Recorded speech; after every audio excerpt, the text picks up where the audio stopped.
নির্বাচনের দিন একটা হস্তক্ষেপের সম্ভাবনা রয়েছে। তাই আমরা জোর দাবি করছি, পৃথক একটি দিনের মধ্যেই জুলাই ভিত্তি বাস্তবায়নের মাধ্যমে নির্দিষ্ট একটা দিনের মধ্যে হ্যাঁ না করা ভোট আমরা দাবি করছি। সারা বাংলাদেশে ৮ দলের পক্ষে তথা আগামী দিনে ন্যায় ইনসাফ বৈষম্যহীন একটি ইসলামী স্টেটের পক্ষে গণজোয়ার সৃষ্টি হয়েছে। আর এই গণজোয়ার দেখে কিছু সংখ্যক রাজনীতিবিদ ষড়যন্ত্র শুরু করেছে। আর আমাদের পার্শ্ববর্তী দেশ অতীতে যেমন বস্তা বস্তা টাকা আর অস্ত্র দিয়ে নির্বাচন বানচাল করতে চেয়েছিল, তারাও ষড়যন্ত্রে লিপ্ত হয়েছে। লালদিঘির ময়দান থেকে চট্টগ্রামবাসী আমরা ঘোষণা দিতে চাই, আগামী নির্বাচন কোন আধিপত্যবাদী গণতন্ত্র বিরোধী কোন শক্তি নির্বাচন বানচাল করতে পারবে না।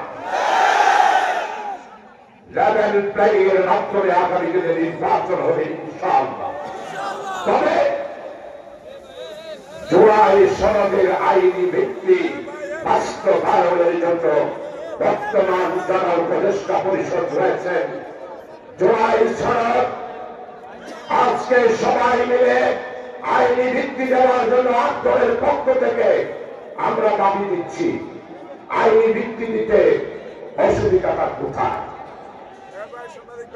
নিশ্চয় নির্বাচনের ব্যাপারে আপনাদের উপর দুটি সন্দেহ রয়েছে। তাই আজকের এই লালদিঘির আন্তর্জাতিক সমাবেশে প্রিয় ভাইসব সারা বাংলাদেশের মানুষ নির্বাচনের জন্য অপেক্ষা করছে।